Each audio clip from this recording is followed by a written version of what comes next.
जय महाकाल दोस्तों आज हम लोग भीमा शंकर ज्योतिर्लिंग दर्शन के लिए पुणे के पास में जो मंदिर है दोस्तों, भीमा शंकर ज्योतिर्लिंग का मंदिर, वहाँ दर्शन के लिए जा रहे हैं।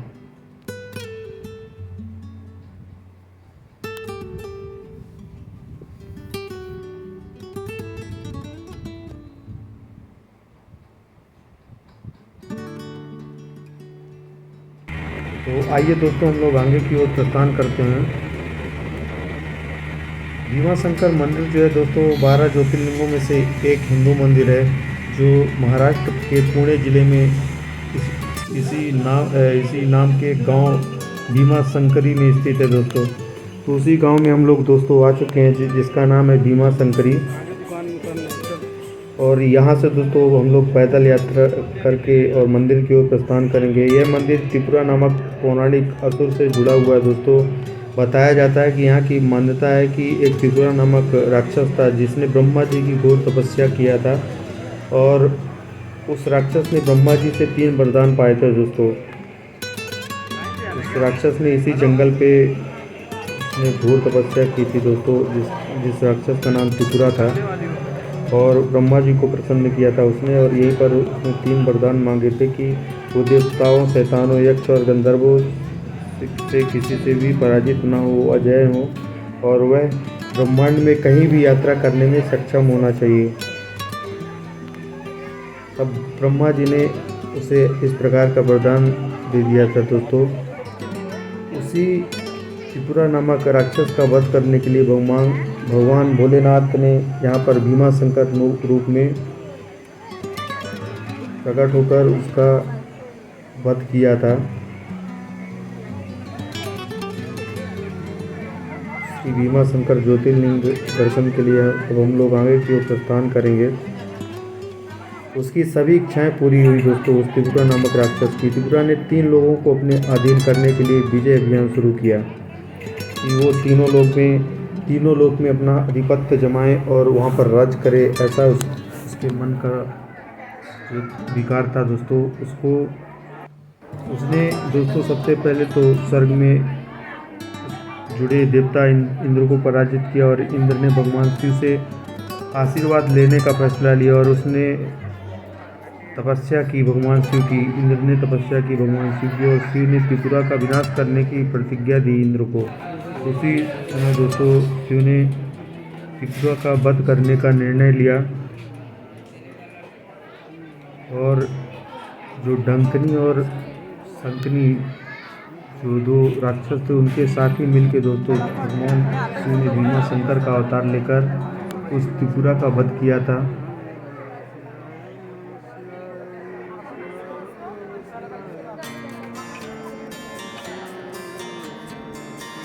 ऐसा कहा जाता है कि सह्याद्री पहाड़ियों की चोटी पर शिव ने देवताओं के आदेश पर भीमा शंकर का रूप धारण किया था, और युद्ध के बाद उनके शरीर से निकले पसीने से भीमरथी नदी बनी थी दोस्तों, जिसे भीमा नदी भी कहा जाता है अभी वर्तमान में।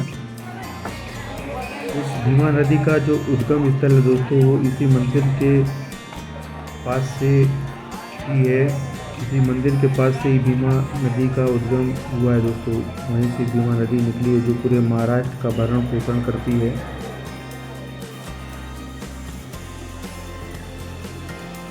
भीमा शंकर की स्थापत्य शैली की विशेषता नागर शैली का उपयोग है दोस्तों, जो आमतौर पर उत्तरी भारत में पाई जाती है।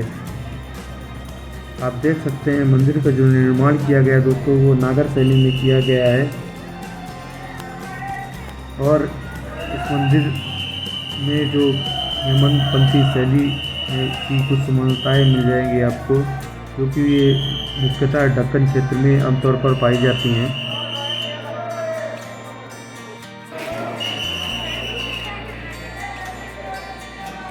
हम लोग दोस्तों अब हम लोग मंदिर की ओर प्रस्थान करेंगे, मंदिर प्रांगण में प्रवेश करेंगे, जहाँ पर हम लोग भीमा शंकर ज्योतिर्लिंग के दर्शन करेंगे। दोस्तों मंदिर के अंदर मोबाइल, पर्स आदि ले जाना वर्जित है, इसलिए हम लोग ये देखिए दोस्तों, अब हम लोग भीमा शंकर ज्योतिर्लिंग के दर्शन कर रहे हैं जो मंदिर प्रांगण में स्थित हैं। भगवान भोलेनाथ। और इस प्रकार से दर्शन करके हम लोग अब बाहर आ चुके हैं। तो आप देख सकते हैं कितना अद्भुत नज़ारा है मंदिर के अंदर का। दोस्तों, भीमा शंकर मंदिर के अलावा भक्तगण आसपास के मंदिर के देवताओं के दर्शन भी करते हैं। यहाँ पर बहुत सारे मंदिर हैं। यहाँ शिव गणों, शंकरी और डंकरी का भी मंदिर है, जिन्होंने राक्षस त्रिपुरासुर के खिलाफ युद्ध में शिव की सहायता की थी दोस्तों। तो आप देख सकते हैं चारों तरफ मंदिर दिखाई देंगे आपको प्रांगण के अंदर।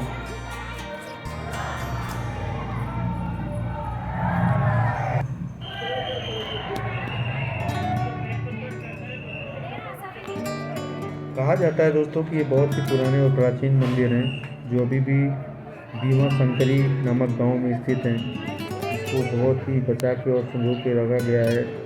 कई बार इन मंदिरों में हमला किया गया मुगल आक्रांताओं द्वारा, तो यहाँ के लोगों ने मिलजुल कर उस युद्ध में भाग लिया और मंदिर को बचाने के लिए अपने प्राणों की आहुति भी दी।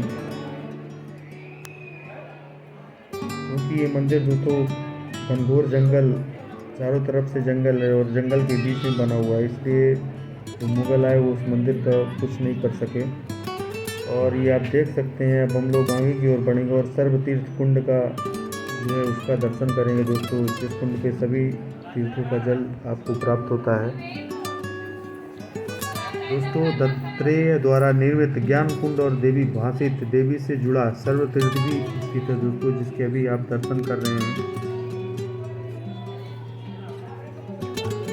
तो ये देख सकते हैं यहाँ लिखा भी है श्री सर्वतीर्थ कुंड दोस्तों, श्री क्षेत्र भीमा शंकर संस्थान।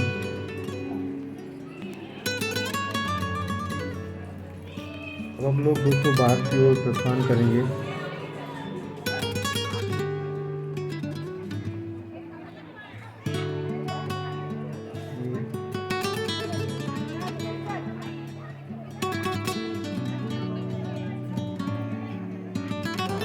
दोस्तों, ठीक मंदिर के पीछे मोक्ष कुंड तीर्थ है, जहाँ पर मंदिर में जाने से पहले कुंड में स्नान करने की परंपरा है। यह कुंड महामुनि कौशिक की पौराणिक तपस्या का परिणाम है दोस्तों। कहा जाता है कि मंदिर में प्रवेश करने से पहले मोक्ष कुंड तीर्थ मतलब मोक्ष कुंड में स्नान करना जरूरी होता है, और मोक्ष कुंड में स्नान करने के बाद ही आप मंदिर के अंदर प्रवेश करने की पौराणिक मान्यताएं हैं दोस्तों यहाँ पर। तो ये देख सकते हैं मोक्ष कुंड है। कुषाण तीर्थ मंदिर के दक्षिण में स्थित है दोस्तों, और यहीं से भीमा नदी पूर्व की ओर बहना शुरू होती है दोस्तों। अब हम लोग प्रस्थान करेंगे भीमा नदी का जो उद्गम स्थान है, उस स्थान की ओर हम लोग आगे बढ़ेंगे। और अभी आप लोगों को दिखाएंगे कि जहाँ पर भीमा नदी का उद्गम स्थल है, जिस कुंड से भीमा नदी निकली है दोस्तों, उस कुंड के दर्शन आप लोगों को करवाएंगे अभी।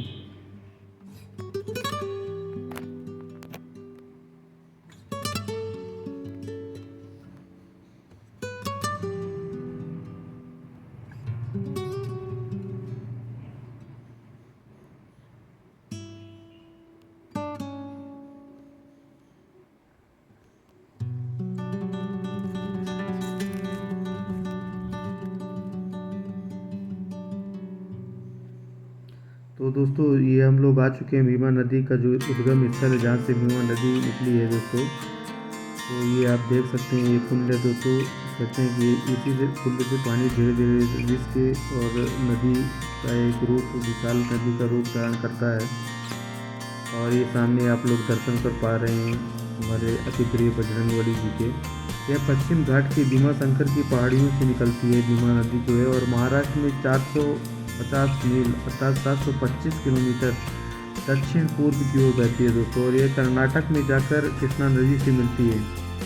और भीमा नदी की जो प्रमुख सहायक नदियाँ दोस्तों, वो सीना और नीर नदियाँ हैं। सीना और नीरा नदियाँ हैं, जो भीमा शंकर की भीमा नदी जो है, भीमा नदी की प्रमुख सहायक नदियाँ हैं दोस्तों। तो ये आप देख सकते हैं, ये विशाल जंगल है दोस्तों, और इसी जंगल के बीच में जो है भीमा शंकर ज्योतिर्लिंग जो भीमा शंकर ज्योतिर्लिंग है, का मंदिर जो है इधर ही इसी बीच जंगल में स्थित है। ये कुंड आप देख सकते हैं जहाँ से भीमा नदी का उद्गम हुआ है दोस्तों। इसी कुंड से भीमा नदी का उद्गम उत्पन्न हुआ जाता है।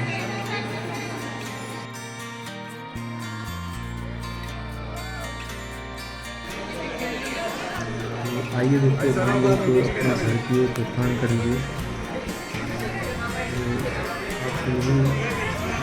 इस लाइन से जाना है क्या? सनातन धर्म के जो प्रमुख तीर्थ स्थल है वहाँ पर आप लोग जरूर जाएं हाँ। और ज़्यादा से ज़्यादा लोग जाएं और दर्शन करें दोस्तों। ये हमारी पौराणिक गाथाएं हैं जो हमारे मूल से जुड़ी हुई हैं दोस्तों।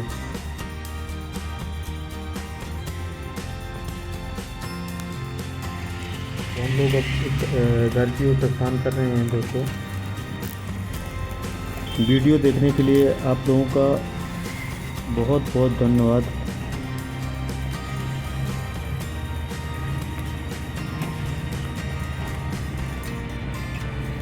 सत्य सनातन धर्म की जय।